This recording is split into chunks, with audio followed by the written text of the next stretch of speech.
지난번에도 말씀드린 것처럼 사도행전에 나오는 이 안디옥 교회는 그 당시뿐만 아니라 기독교 역사 주님 오실 때까지 정말 본이 되는 교회입니다. 특별히 안디옥 교회는 세계 선교하는 데 있어서 가장 좋은 본을 보여준 교회가 되겠습니다. 그래서 말씀드렸죠. 안디옥 교회가 아마 전 세계 모든 도시에 다 있을 거예요. 비엔나에는 없네요. 비엔나 안디옥 교회. 그냥 한국 가면 도시마다 안디옥 교회가 다 있어요. 그 이름을 정하는 이유가 우리도 안디옥 교회처럼 주님의 말씀을 따라 선교하는 교회가 되겠다, 그런 뜻이 되겠습니다. 우리 교회도 이 안디옥 교회 본을 거듭 살피면서 안디옥 교회처럼 세계 선교에 힘쓰고 쓰임받는 이 시대의 안디옥 교회가 될 수 있기를 간절히 바랍니다. 몇 가지로 나눠서 안디옥 교회의 선교는 어떻게 시작되었는지, 어떤 교훈이 있는지 한번 같이 살피려고 합니다. 첫 번째, 안디옥 교회의 선교는 다양성 속에서 일치를 이룬 결과가 되겠습니다. 다양성 속에서 일치. 다양한 사람들이 있었는데 그들이 예수 그리스도 안에서 하나가 되었다는 것이죠. 오늘 본문 사도행전 13장 1절에 이렇게 기록을 하고 있습니다. 안디옥 교회에 선지자들과 교사들이 있으니 곧 바나바와 니게르라 하는 시므온과 구레네 사람 루기오와 분봉왕 헤롯의 적동생 마나엔과 및 사울이라. 안디옥 교회의 지도자들 5명의 이름이 나오고 있습니다. 여기 선지자들과 교사들 그랬는데 말씀을 가르치는 리더들이라고 하겠습니다. 5명이 있었는데 이 구성을 보면 구성이 굉장히 다양한 것을 알 수가 있습니다. 우선 바나바, 바나바 아시죠? 거꾸로 해도 바나바. 예루살렘 교회에서 파송한 분으로서 안디옥 교회 초대 담임 목사님이다, 이렇게 말해 볼 수가 있겠죠. 이 바나바는 우리가 지난번에 살폈는데 유대인이고 레위 지파 사람입니다. 유대인들 중에서도 레위 지파는 자부심이 대단한 사람들이죠. 그들은 아론의 후손으로서 하나님께 제사하는 일을 전문적으로 맡아서 했던 지파가 레위 지파입니다. 그러니까 아주 정통 유대인입니다. 물론 이제 태어난 것은 구브로라고 하는 이방 땅이지만 그의 출신은 정통 유대인 레위 지파입니다. 그 다음에 두 번째는 니게르라 하는 시므온 그랬는데, 니게르는 검다 이런 뜻이래요. 니고르 이런 말 쓰잖아요. 검은, 그러니까 흑인이란 걸 알 수가 있어요. 시므온은 흑인, 인종이 다른 거예요. 그 다음에는 누가 있습니까? 구레네 사람 루기오. 구레네가 어딜까요? 구레네는 아프리카, 북아프리카 지역의 이런 도시인데, 그러니까 루기오도 완전 흑인은 아니더라도 북아프리카 사람들 아시죠? 리비아나 이집트 그쪽 사람들, 조금 인종적으로 다른 사람들입니다. 네 번째는 분봉왕 헤롯의 젖동생 마나엔. 분봉왕 헤롯은 누구냐면 이 갈릴리와 베레아 지역의 이제 왕인데, 이 왕은 헤롯이 우리 그 12장에 보면 야고보 사도를 죽인 헤롯이 나오죠. 그 헤롯은 아닙니다. 야고보 사도를 죽인 헤롯은 헤롯 아그리파 1세. 저도 잘 몰라요. 찾아가지고 말씀드리는 거지. 그 다음에 여기 지금 13장에 나오는 헤롯 이름은 헤롯 안디바. 이 사람 진짜 나쁜 사람이에요. 헤롯 안디바가 세례 요한을 목베어 죽인 왕이 헤롯 안디바. 헤롯이 그냥 가문이 복잡하고 왕이 많아요. 헤롯 가문. 그 다음에 예수님을 신문한 십자가에 못 박게 하기 위해서 신문한 왕이 이 헤롯입니다. 헤롯 안디바. 그런데 헤롯 안디바의 젖동생 그러면 무슨 뜻이냐면 이 헤롯 안디바가 어렸을 때 같이 자랐다는 뜻이에요. 한 집에서 거의 같이 자랐다는 뜻이에요. 그러니까 이 마나에는 뭐 그 초대교회 당시에 이렇게 귀족 가문이 잘 없었을 텐데 뭐 귀족 가문 혹은 왕족 가문에 아주 높은 사회적 지위를 갖고 있었던 사람이 이 마나엔이 되는 것입니다. 다양하죠. 그 다음에는 사울은 뭐 여러분 계속 이제 나오기 시작했죠. 사도행전 9장에 예수 믿는 사람 박해하다가 다메섹 도상에서 부활하신 예수님 만나고 거꾸러져서 이제 나중에 사도가 됩니다.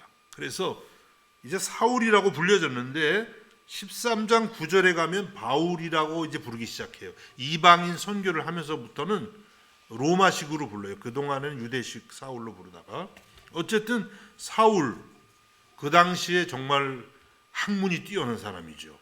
가말리엘 문화라고 하는 곳에서 공부를 참 많이 한 그런 사람이 되겠습니다. 그래서 우리가 이 안디옥 교회의 지도자들을 보면 굉장히 다양하죠. 여러분 예루살렘 교회 정말 최초의 모교회죠. 예루살렘 교회는 다 유대인들이 또 지도자들도 비슷비슷했어요. 우리가 잘 아는 뭐 베드로, 안드레, 야고보, 요한 이런 12제자들이 중심, 갈릴리 사람들을 중심으로 됐는데 이 안디옥 교회는 이방 땅에 세워지면서 이렇게 다양한 구성원들이 지도자가 된 것을 알게 됩니다. 국적도 다양하고 출신 배경도 다양하고 인종도 다양하고 사회적 어떤 지위랄까요? 이런 것도 다양한 그런 사람들이 교회 지도자가 되어서 하나가 되었다는 것을 알게 되는 거예요. 그래서 이 안디옥 교회가 세계 선교를 위해서 쓰임 받을 수 있었던 것은 이런 굉장히 뭐 요즘 말하면 국제적이고 다양성을 포용할 수 있는 그런 넓은 마음이 있었던 거예요. 그러니까 하나님이 그냥 아무 교회나 쓰신 게 아니라 이렇게 서로 다른 문화, 다른 언어, 다른 생각들을 이해해 줄 수 있고 그런 어떤 기본적인 바탕이 있었기 때문에 이 사람들이 그 다음에는 세계를 품을 수 있는 그런 안디옥 교회가 된 줄로 믿으시기를 바랍니다. 여러분 우리가 선교한다는 것은 결국은 다른 지역, 다른 문화, 다른 인종에게 복음을 전하는 것이죠. 그런데 그렇게 우리가 다른 사람들에게 복음을 전하려면 먼저 어떻게 돼요?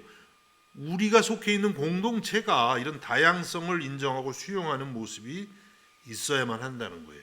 우리끼리 서로 다양성을 인정하지 못하고 네가 옳으니 내가 옳으니 서로 그러고 있게 되면은요 어떻게 뭐 세계 선교 물론 조금 하는 척은 할 수 있겠지만 진정으로 그리스도의 복음으로 세계를 품기는 어렵다고 하는 거예요.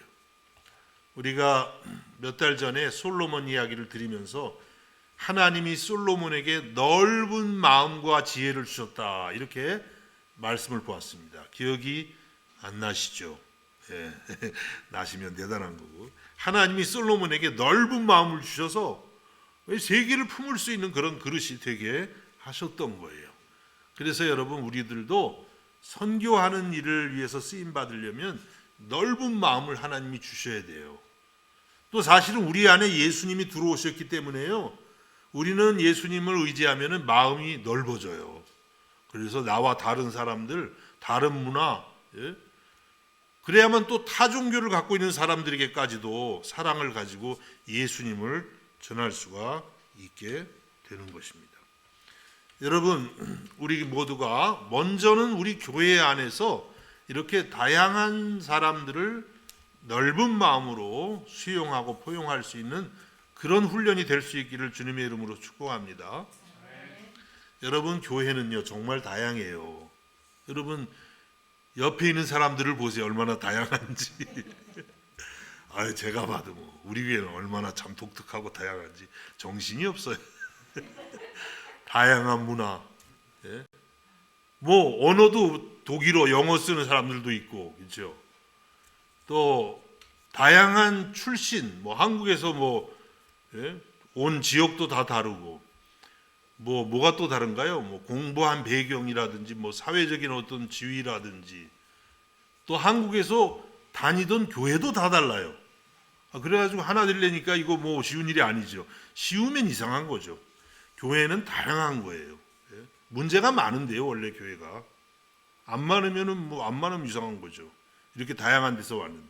그런데 그렇게 다양한 사람들이 예수 그리스도 안에서 하나가 되기를 연습하는 데가 교회라고 하는 것입니다. 여러분, 어떻게 우리가 이렇게 하나가 되어서 그 다음에 세계를 품을 수 있는 교회가 될 수가 있습니까? 그것은 방금도 잠깐 말씀드렸지만 예수 그리스도의 십자가의 복음의 본질로 돌아가는 거예요. 거기서만 하나가 될 가능성이 생기게 되는 것입니다. 요한복음 13장 34절과 35절에 예수님께서 말씀하십니다. 새 계명을 너희에게 주노니 서로 사랑하라. 그 다음이 중요한데요. 내가 너희를 사랑한 것 같이 너희도 서로 사랑하라. 너희가 서로 사랑하면 이로써 모든 사람이 너희가 내 제자인 줄 알리라. 예수님께서 제자들에게, 예수 믿는 제자들, 교회죠. 교회 공동체에게 서로 사랑하라 그랬어요. 우리 보고 서로 사랑하라는 거예요. 근데 어떻게 사랑하냐면 내가 너희를 사랑한 것 같이, 예수님이 여러분을 사랑한 것 같이. 예수님이 어떻게 사랑하셨어요? 여러분의 모든 죄와 허물을 예수님 것으로 다 받아들여서 십자가에서 죽기까지 사랑하셨어요. 무조건적으로 사랑하셨습니다. 모든 죄와 허물을 우리 주님이 조건 없이 다 받으셔서 용서하신 거예요. 그런 십자가의 사랑과 용서를 우리가 받은 것처럼 그렇게 사랑하라는 거예요. 그냥 제정신으로 사랑하지 마십시오. 제정신으로 사랑 못하죠. 한 10분을 할까? 그러다가 정신 들면은 이제 사랑 못하고 좀 이상한 데로 가는 것 같네요. 십자가의 복음으로 돌아가야만 사랑이 가능해지기 시작하는 거예요. 주님이 여러분을 사랑하신 그 사랑을 경험할 때에만, 그 용서의 깊이를 경험할 때에만 우리는 누군가를 진심으로 사랑하기 시작하는 것입니다. 여러분, 오늘 우리의 문제가 무엇일까요? 그것은 말씀드린 것처럼 예수 그리스도의 십자가의 복음을 아직 너무 적게 경험해서 그래요. 교회도 다니고 봉사도 하고 직분도 있고 예수 이야기도 하고 복음 이야기도 하고 하지만, 십자가도 얘기하지만 그 주님의 십자가의 복음을 내가 경험한 적이 없거나 아니면 있어도 너무 작게 경험했기 때문에 내 안에 예수 그리스도의 사랑이 부족한 것입니다. 그래서 우리가 누군가를 자꾸 정죄하게 되고 사랑과 용서보다는 원망과 불평을 자꾸 하는 것입니다. 여러분, 우리가 속한 교회는 완전치가 않습니다. 완전을 향해서 가는 노력을 하는 곳이 교회예요. 그래서 교회는 공사 중 이런 표지가 필요하다 그러더라고요. 우리 저 계단 들어오는 데다가 앞으로 크게 우리는 공사 중입니다. 아직 완성되려면 멀었습니다. 우리만 그런 게 아니라 전 세계 모든 교회가 그래요. 그러니까 완전한 교회는 하나님 나라에 있는 그 보이지 않는 영적인 교회만 완전해요. 이 지상에 우리가 모이는 교회는요, 아주 불완전합니다. 그런데 하나님이 우리를 왜 교회로 부르셨냐면 거기서 좀 더 완전한 교회, 주님이 원하시는 교회를 만들어 가라고 우리를 부르신 것입니다. 이것은 마치 하나님이 이스라엘 백성들에게 가나안 땅, 약속의 땅을 약속하셨어요. 그 이스라엘이 하나님이 젖과 꿀이 흐르는 땅이라 그래서 가봤더니 웬걸 문제가 많아요. 거친 짐승들도 많고 거기 막 우상 숭배도 많고 얼마나 적들이 막 괴롭히는지. 그래서 그들이 깨달아야 됐던 것은 뭐냐면 하나님이 이스라엘에게 가나안이라고 하는 그 약속의 땅을 주셨지만 이제 그들이 거기 들어가서 해야 될 일이 있다는 거예요. 그 땅을 정말 젖과 꿀이 흐르는 땅으로 만들어 가야 되는 사명이 있다는 거예요. 사명. 그래서 제가 이 진리를 배웠어요. 우리 비엔나 장로교 오면서 작년에 그 집어뒀다는 얘기 있잖아요. 옆집에서 무슨 대마초인지 무슨 냄새가 얼마나 나는지, 그래서 정말 이거 얼마나 살아야 되나 나와야 되나 이 생각을 했는데, 그래서 막 난생 키우지도 않은 식물을 네덜란드에서 몇 개를 막 주문해가지고 갖다 놓고 별로 효과 없더라고요. 예. 그래가지고 이제 노력을 하고 그래 네가 이기나 내가 이기나 내가 여기를 가나안 복지로 만들고 말리라 뭐 이런 오기가 막 생겨요. 예. 그래서 그냥 식물원을 만들려고 그랬어요. 아예 식물원. 근데 그렇게는 차마 못하고 야 근데 그분이 몇 달 전에 안 보이더라고요. 근데 이사 갔나 봐요. 딴 사람이 들어왔는데 공기가 깨끗한 거예요. 아주 지금 우리가 그 집 어디 있는지 안 알려드리겠습니다. 이 물가의 한 2분의 1 값에 그렇게 살고 있어요 지금 거기에. 그래서 그때 아주 내가 여기가 지금 너무 이상한데 가나안으로 만들어야겠다 하면서 내가 이스라엘 백성이 생각나더라고요. 이스라엘 백성 심정이 이러지 않았을까. 이스라엘이 거기 들어가서 하나님이 보내신 건 완전한 데를 주신 게 아니라 너무나 부족하지만 거기 들어가서 하나님 믿고 의지하면서 싸워서 거기를 가나안 복지로 만들어가는 거예요. 여러분 오늘도 하나님이 우리를 교회로 불러주셨습니다. 완전한 곳으로 불러주신 것이 아니에요. 그러면 크게 실망하죠. 불완전하고 부족하지만 여기서 우리가 기도하고 서로 말씀대로 사랑하고 수고함을 통해서 예수 그리스도의 십자가의 사랑과 용서를 우리가 먼저 경험하고 실천함으로써 가나안 복지 같은 아름다운 교회를 만들어가라고 부르신 줄로 믿으시기를 바랍니다. 그렇게 할 때에 주님께서 우리를 통해서요 세상 사람들이 예수 그리스도를 알게 된다고 말씀하신 게 요한복음 13장 34절과 35절 말씀이었던 것입니다. 여러분 세상이 결코 할 수 없는 것을 교회가 할 수 있는 게 있습니다. 그게 뭐냐면 이렇게 다양함 속에서도 일치를 이루는 일이에요. 여러분 세상은 평화를 이루기가 어려워요. 물론 강제적으로는 좀 되지만 진정한 의미에서 평화를 이루는 것은 할 수가 없습니다. 그것을 할 수 있는 세상의 유일한 기관이랄까요? 기관이 있는데 그것이 바로 예수 그리스도의 교회인 것입니다. 우리가 그렇게 하지 못하는 것에 대해서 늘 가슴 아파하고 회개하고 우리가 날마다 새로워져야 되는 줄로 믿습니다. 그리하여서 우리 교회에서 하나를 이룰 뿐만 아니라 다른 교회하고도 혹은 타 교단과도 이렇게 하나가 될 때에 우리들의 마음이 온 세계를 넉넉히 품고 주님의 도구로 복음의 도구로 쓰임 받게 될 줄로 믿습니다. 두 번째 안디옥 교회 선교는요 정성스러운 예배에서 시작되었습니다. 정성스러운 예배. 어디 그런 말씀이 있나요? 13장 2절에 보니까 주를 섬겨 금식할 때에 이렇게 시작합니다. 여기 섬긴다는 건 예배 드린다 그런 뜻이에요. 영어 성경에는 어떻게 되어 있어요? While they were worshiping the Lord.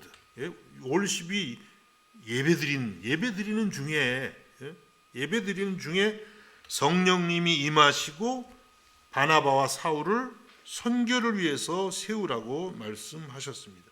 그런데 그냥 예배 드린 게 아니라 금식할 때, 금식하면서 여러분 금식 기도 해보신 분들 많이 있으시죠? 왜 금식 기도 하세요? 그냥 이왕이면 밥 든든히 드시고 하시지. 금식하고 기도하는 건 기도에 집중하려고, 하나님께 집중하려고, 그렇죠? 배부르면 기도가 잘 나오나요? 배부르면 저는 기도가 안 나오고 잠이 오더라고요.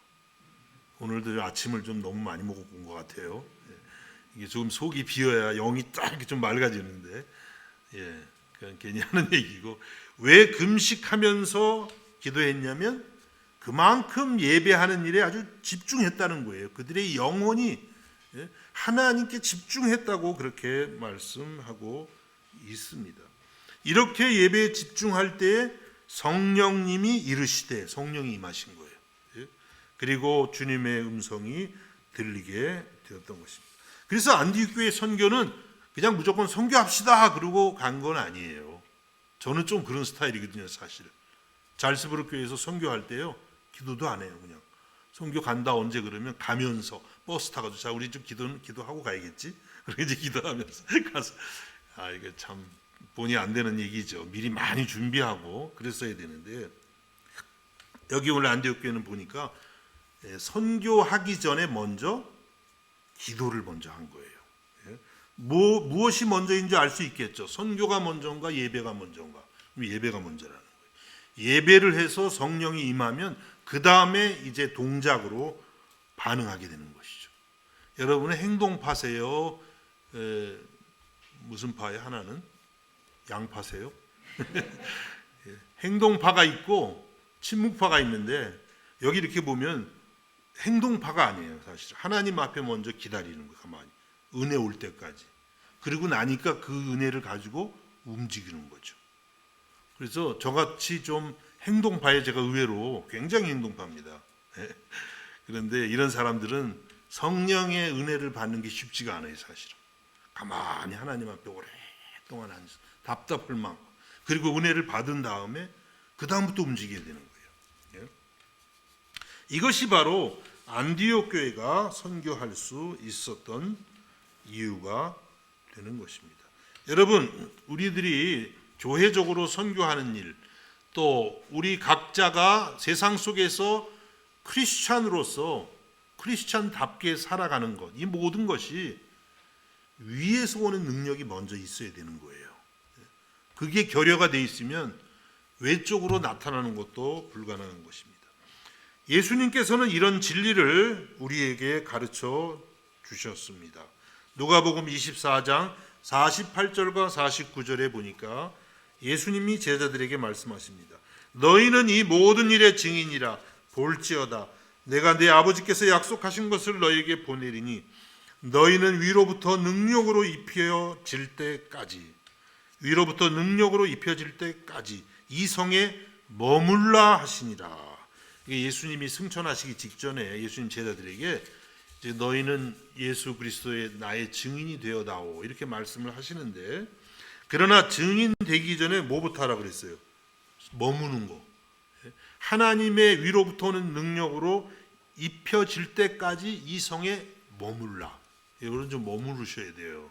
하나님 앞에 기도하는데 그냥 1분 하고 별로 뜨거운 게 없네. 그냥 돌아서면 안 되는 거죠. 그냥 앉아서 그냥 아무것도 없는 것 같아도 1시간이고 2시간이고 머물러 있는 거. 우리는 그게 시간이 아깝다고 생각이 되고 잘못하면은 뭐 손해 보는 것 같지만 아니라는 거예요. 그때에 하나님의 능력이 위로부터 우리에게 와서 우리에게 성도로서 승리하는 삶을 이끌어 주신다고 주님께서 가르쳐 주고 계시는 것입니다. 여러분, 그렇습니다. 우리 성도가 복음을 증거하고 예수의 증인으로 산다는 것 우리 힘으로 되는 일이 아닌 것입니다. 하나님께서는 예배하는 자를 찾으시고 진심으로 예배하는 자에게 이런 하늘의 능력과 영광을 보여주시는 분인 것입니다. 레위기 9장 22절에서 24절에 이렇게 말씀하고 있습니다. 아론이 첫 번째 대제사장이죠. 이스라엘의 아론이 백성을 향하여 손을 들어 축복함으로 속죄제와 번제와 화목제를 마치고 내려오니라. 모세와 아론이 회막에 들어갔다가 나와서 백성에게 축복하며 여호와의 영광이 온 백성에게 나타나며 불이 여호와 앞에서 나와 제단 위에 번제물과 기름을 사른지라. 온 백성이 이를 보고 소리 지르며 엎드렸더라. 놀라운 참 광경이에요. 아론이 이스라엘의 대제사장이 되었습니다. 그래서 첫 번째 이제 제사를 드린 거예요. 첫 번째. 굉장히 긴장되고 감격적인 그런 시간이죠. 그래서 아론이 먼저는 자기가 죄인이니까 자기 자신을 위해서 제사를 드리고, 그 다음은 이스라엘 백성의 속죄를 위해서 이제 하나님께 제사를 드립니다. 정성스럽게 제사를 드렸어요. 또 정성뿐만 아니라 하나님이 말씀하신 그 규례대로 제사를 드렸는데 어떤 결과가 나왔습니까? 갑자기 하늘에서 위에서 그냥 불이 확 내려오는 거예요. 불이 내려와가지고 그 제물과 기름을 그 하나님의 불이 다 살라 버린 것입니다. 백성들이 너무 놀랬죠. 그래서 오늘 말씀 보면 온 백성이 이를 보고 소리 지르며 엎드렸더라. 아이고, 무슨 소리를 질렀는지 제가 혼자 가만히 생각했는데 모르겠더라고요. 어떤 소리일까? 어이구 했을까 뭐라 그랬어요. 그냥 놀래가지고 뭐 불이 막 내려와서 그냥 전부 재물을 태워버리니까 하나님의 영광을 본 거예요. 이 제사가 구약시대 제사지 오늘날 예배잖아요. 하나님의 영광을 볼 때에 이 사람들의 마음에 하나님의 살아계심이 믿어졌겠죠. 그리고 하나님의 말씀대로 살아야 가야겠다는 그런 다짐이 생겼겠죠. 여러분, 바로 이것이 예배의 능력이 되는 것입니다. 사도행전이 우리에게 끊임없이 가르쳐 주는 게 예배의 능력이에요. 예배의 능력. 그래서 사도행전 1장 2장에 보면 초대교회가 120명의 성도들이 마가의 다락방에 모여서 간절히 성령을 사모하고 기도했을 때 진짜 하늘에서 불이 떨어졌잖아요. 아론이 제사 드리고 불 떨어지는 것처럼 성령의 불이 떨어져 가지고 거기 모인 사람들 한 사람 한 사람 머리에 불이 임하고 그들이 막 방언을 하고 그 다음에 정말 담대하게 복음을 전하는 사람들이 된 것이에요. 복음만 전한 게 아니라 그들의 삶이 송두리째 바뀌어서 예수 그리스도의 삶을 닮아가게 되었던 것입니다. 여러분, 21세기를 살아가는 우리 교회가 정말 가장 필요한 것이 무엇일까요? 그것은 다름 아니라 바로 이와 같은 예배를 통해서 우리가 하늘로부터 오는 능력을 입는 것인 줄로 믿습니다. 그때 우리들이 삶이 진정으로 변화되고 복음을 전하는 복음 공동체가 될 것입니다. 이와 같은 은혜가 임하시기를 주님의 이름으로 축복합니다. 그 다음에는 안디옥 교회의 선교는 성령의 인도하심에 순종한 결과예요. 성령의 인도하심.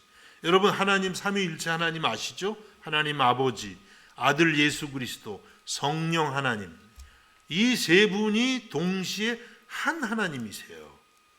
목사님, 그게 어떻게 그렇게 되나요? 궁금하신 분은 나중에 따로 물어보시기 바랍니다.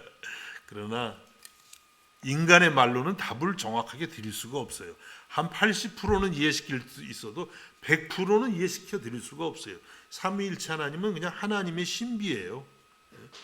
그런데 이제 사도행전은 특별히 삼위일체 하나님 중에서도 성령 하나님의 역사를 매우 강조하고 있습니다. 오늘 말씀 2절을 다시 봅니다. 2절에 주를 섬겨 금식할 때 성령이 이르시되 내가 불러시키는 일을 위하여 바나바와 사울을 따로 세우라 하시니, 성령님이 이제 하나님의 일을 위해서, 사람의 일이 아닙니다. 하나님의 일을 위해서 바나바와 사울을 따로 세우라, 이렇게 말씀을 했습니다. 이 음성을 어떻게 들었는지는 알 수가 없어요. 성령님이 바나바와 사울을 따로 세우라 이렇게 음성을 주셨는지 아니면 마음으로 들었을 것 같아요. 마음으로 다 공감이 가도록 하나님이 바나바와 사울을 선교사로 보내라네. 우리 교회에서 세워가지고 선교사로 보내라고 하시네. 이런 하나님의 음성을 듣게 되었습니다. 여러분, 안디옥 교회가 이 음성을 들었을 때 그들의 마음은 어땠을까요? 좋았을까요? 좋은 사람도 있었을지 모르겠지만 굉장히 당황했을 거예요. 왜냐하면 여러분, 우리가 11장에서 봤지만은 바나바와 사울이 안디옥 교회에서 어떤 사람들입니까? 바나바는 얼마나 위로의 은사가 많은지 정말 귀한 사역을 감당하고 있는 그런 분이고, 사울, 이제 나중에 바울로 불리우지만은 이 사울은 그 당대의 최고의 성경교사예요. 그 당대만 아니라 기독교 역사 전체에 걸쳐서 그런 아주 두 분에게 은혜를 많이 받고 말씀을 배우면서 신앙이 자라고 있는데 두 사람만 쏙 빼가지고 선교사로 보내라. 그러면 당황하죠. 당황 많이 했을 거예요. 그런데 어떻게 했냐면 이 안디옥 교회는 그 성령의 부르심에 순종했다는 거예요. 이게 위대한 거예요. 쉽지 않았지만. 그래서 3절에 보니까 이에 금식하며 기도하고 두 사람에게 안수하여 보내니라. 그래서 다시 금식하고 또 기도하면서 두 사람에게 안수해서 선교사로 보냈다고 그렇게 말씀하고 있습니다. 안디옥 교회가 이렇게 성령의 인도하심에 순종을 했기 때문에 안디옥 교회는 기독교 역사에서 최고의 선교적 결실을 맺는 그런 교회가 된 것입니다. 바나바와 사울을 통해서 놀라운 부흥의 역사가 있었습니다. 특별히 사도 바울은 이제 13장부터 세 차례에 걸친 세계 선교 여행을 떠나요. 세 번에 걸쳐서 아주 먼 지역을 이렇게 선교하고, 이제 네 번째는 로마의 죄수의 몸으로 끌려가서 로마에서도 복음을 전합니다. 많은 교회들을 세웠습니다. 사도 바울은 이런 선교 여행 중에 13권의 신약 성경을 썼어요. 여러분, 신약이 27권인데 아시죠? 구약은 39권, 39, 27이니까 신약은 27권인데 13권이 사도 바울이 쓴 편지예요. 1차, 2차, 3차 성경, 안디옥 교회에서 파송된 이후에 교회를 세우고 그 교회들에게 준 편지들이 있습니다. 만일에 사도 바울이 선교사로 나가지 않았더라면, 역사에서는 만일이라는 게 맞지 않는 얘기인데, 어쨌든 그렇게 생각을 해보면 안디옥 교회가 성령의 명령에 순종하지 않았더라면 바울이 선교사로 안 나갔겠죠. 그러면 여러분, 신약 성경에 있는 13권의 편지도 없었겠죠. 그러면 여러분, 인류가 얼마나 이 그리스도의 빛을 잃었겠어요. 그래서 안디옥 교회가 이렇게 성령의 명령에 순종했기 때문에 인류 역사에 정말 크나큰, 가장 큰 빛을 가져오게 하는 그런 교회로 쓰임받게 된 줄로 있습니다. 이것이 바로 안디옥 교회의 순종이었어요. 여러분, 우리들도 이러한 순종을 배울 수 있기를 주님의 이름으로 축복합니다. 우리 성도의 삶은 다른 게 아니에요. 성령의 인도하심에 순종하는 삶. 그래서 그런 말 많이 해요. 성령보다 앞서지 말고 기도보다 앞서지 말라. 성격 급한 분들은 꼭 생각하셔야 돼요. 막 하고 싶어도 기도했나? 기도하고 해야지. 기도를 그래도 좀 급한 사람은 또 많이도 못해요. 그래도 조금 해야 돼. 그리고 성령이 나에게 정말 말씀하셨나? 예? 그거를 물으면서 성령의 감동을 구하면서 일해야 된다는 거예요. 그래서 안디옥 교회가 그렇게 했을 때에 하나님의 역사에 동참하게 되었던 것입니다. 마치 구약의 이스라엘 백성이 광야에서 구름 기둥과 불 기둥으로 궁의 인도를 받은 것과 같습니다. 아시죠, 여러분? 이스라엘이 광야 40년 지날 때에 하나님께서 이스라엘을 낮에는 구름 기둥, 밤에는 불 기둥으로 인도하셨어요. 출애굽기 13장 21절과 22절 이렇게 말씀합니다. 여호와께서 그들 앞에서 가시며 낮에는 구름 기둥으로 그들의 길을 인도하시고 밤에는 불 기둥을 그들에게 비추사 낮이나 밤이나 진행해 하시니 낮에는 구름 기둥 밤에는 불 기둥이 백성 앞에서 떠나지 아니하니라. 하나님이 하나님의 인도하심 받는 훈련을 철저하게 시킨 거예요. 40년 동안. 구름 기둥이 딱 서 있으면 가다가도 그냥 서야 되는 거예요. 아무리 그곳이 사막일지라도. 구름 기둥이 1년간 거기 머물러 있으면 거기 1년간 있어야 되는 거예요. 그러다가 어느 날 갑자기 구름 기둥이 딱 움직이면서 출발하면 그때 그냥 팍 장막 다 챙겨가지고 출발하고. 밤에도 똑같아요. 불 기둥도 똑같은 것입니다. 이것은 무엇입니까? 바로 신약으로 말하면 성령의 인도하심을 받는 삶이에요. 성령님께서 가라 그러면 가고 멈추라 그러면 멈추고, 그렇죠.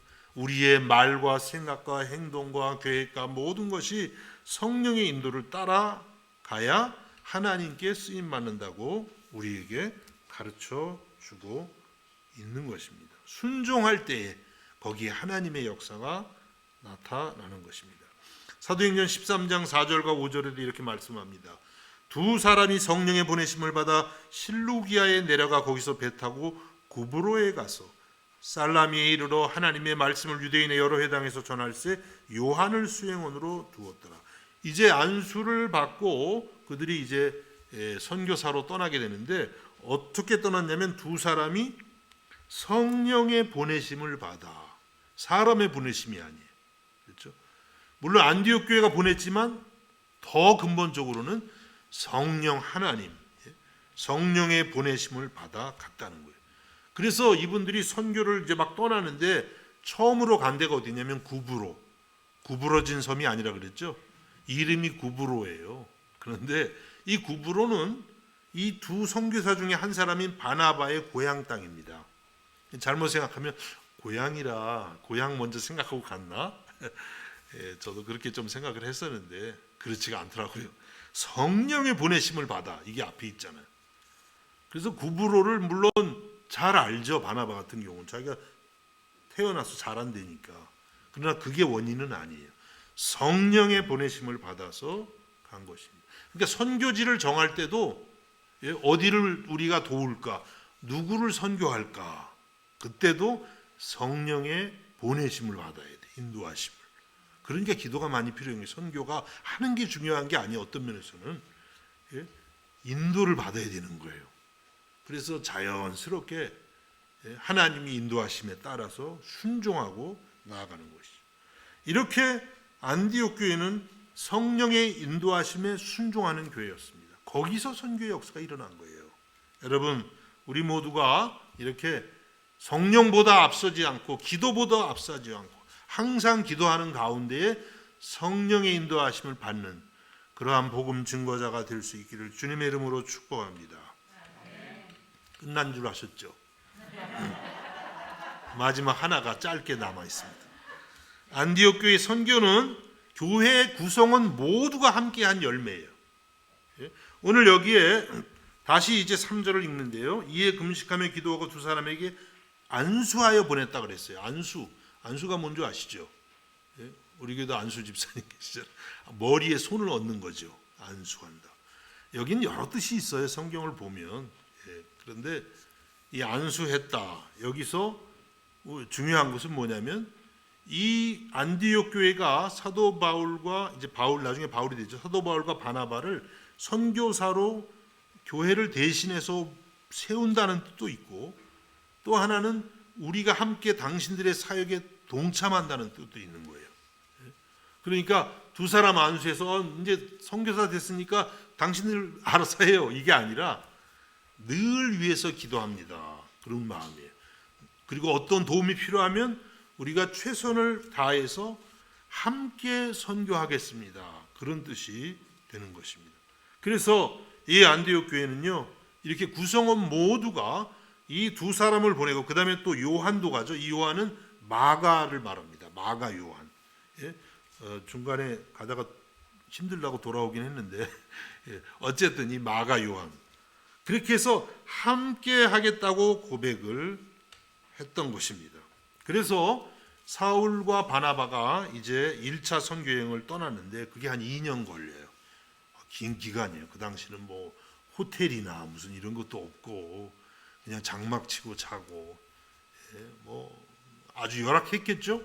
그런데 그 시간 2년 동안 선교를 쭉 한 다음에 나중에 어디로 돌아오겠어요? 당연히 파송한 교회로 돌아가겠죠. 안디옥 교회로 돌아오는 거예요. 2차 여행도 그렇게 했고, 3차는 이제 예루살렘으로 직접 갔어야 되기 때문에 그러지는 못했지만, 사도 바울의 선교 그 기간 중에 안디옥 교회가 항상 베이스, 알죠 여러분? 베이스가 돼서 함께 했던 것입니다. 그래서 사도행전 14장 26절에서 28절까지 보면 1차 선교여행을 끝나고 돌아온 이야기가 있어요. 거기서 배 타고 안디옥에 이르니, 1차 선교여행 하다가 배 타고 안디옥으로 오는 거예요. 파송한 교회로. 그동안 함께 한 거예요. 안디옥에 이르니 이곳은 두 사도가 이룬 그 일을 위하여 전에 하나님의 은혜에 부탁하던 곳이라. 하나님께서 이들을 하나님의 은혜에 부탁했다, 이런 뜻이고요. 그들이 이르러 교회를 모아, 함께 다 모아서 하나님이 함께 행하신 모든 일과, 그동안 바울과 바나바가 수고했지만 사실은 하나님이 함께 하셔도 된 거죠. 그 다음에 이방인들에게 믿음의 문을 여신 것을 보고하고, 어떻게 이방인들이 하나님이 마음 문을 열어서 예수님의 복음을 받게 됐는지를 다 말하는 거예요. 그리고 제자들과 함께 오래 있으니라. 돌아와서 거기서 이제 또 말씀도 가르쳤겠죠. 그리고 또 격려도 받았겠죠. 오랜 시간 그곳에서 몸과 마음을 추스리고 영적으로 재충전해서 다시 이제 나중에 2차 대선교여행을 떠나게 되었던 것입니다. 이 보고를 받는 안디옥 교회 성도들은 얼마나 기뻤을까요? 그동안 얼마나 바울과 바나바를 위해서 기도하고 걱정하고 염려했을까요? 돌아왔을 때 얼마나 기쁘고 감격스러웠을까요? 예? 그리고 우리가 기도한 그 기도들이 땅에 떨어지지 않고 하나님께서 응답하셨다는 것을 확인하면서 그들은 정말 감격했을 것입니다. 여러분, 이와 같이 안디옥 교회 선교는 바울과 바나바 혼자서 한 게 아니에요. 교회가 안수하고 온 교회가 함께 동참했던 것입니다.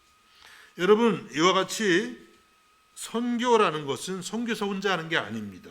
혹은 선교팀, 우리들도 이제 선교하다 보면 뭐 선교팀이 하나 있다고 우리 팀 최고야, 남들에게 말하지 마, 그거 아주 안 되는 것입니다. 온 교회가 같이 관심 갖고 기도하면서 한 마음으로 해야만 옳다는 것입니다. 또 이렇게 하려면 여러분, 우리에게 어떤 마음이 필요해서 뭐 선교 왜 해? 이렇게 된다면 못하는 거죠, 그렇죠? 우리는 교회 존재의 목적에 대해서 일치가 있어야 돼요. 교회 존재의 목적이 무엇이에요? 사도행전의 주제 구절이 무엇입니까? 여러분, 이건 지금 사도행전 벌써 13장 하고 있는데 이거 반드시 아셔야죠. 사도행전 1장 8절. 그렇죠? 이 말씀만 알면 돼요. 사도행전은 다른 거 몰라도 다른 것도 알아야 되겠지만, 이 말씀이 교회 존재의 목적이에요. 오직 성령이 너에게 임하시면 너희가 권능을 받고 예루살렘과 온 유대와 사마리아와 땅 끝까지 이르러 내 증인이 되리라 하시니라. 하나님이 교회를 세우시는 목적, 제자들을 불러서 훈련하고 공동체로 모여서 그 안에서 뭐 지지고 볶고 싸우면서도 하나님께서 훈련시키는 그 목적, 그것은 바로 땅 끝까지 이르러 그리스도의 복음을 전하게 하는 것인 줄로 믿으시기를 바랍니다. 여기서 일치가 있어야 돼요. 그래야만 우리가 선교할 때 왜 선교하느냐, 왜 거기에 뭐 물질을 쓰느냐, 왜 그것 때문에 우리가 희생하느냐, 왜 이렇게 우리가 고생해야 되느냐, 이런 얘기를 안 하죠. 그렇죠? 여러분 모두가 이 점에 있어서 이 사도행전 1장 8절이 여러분의 인생의 목적이 되고 우리 교회의 일치된 목적이 될 수 있기를 간절히 바라는 것입니다. 그때에 우리들도 안디옥 교회처럼 세계 선교의 역사에 귀한 일익을 담당하는 교회가 될 줄로 믿습니다. 이러한 은혜가 임하시기를 주님의 이름으로 축복합니다. 기도하겠습니다. 주님, 안디옥 교회를 보면서 다시 한번 세계 선교에 대한 주님의 명령을 듣습니다.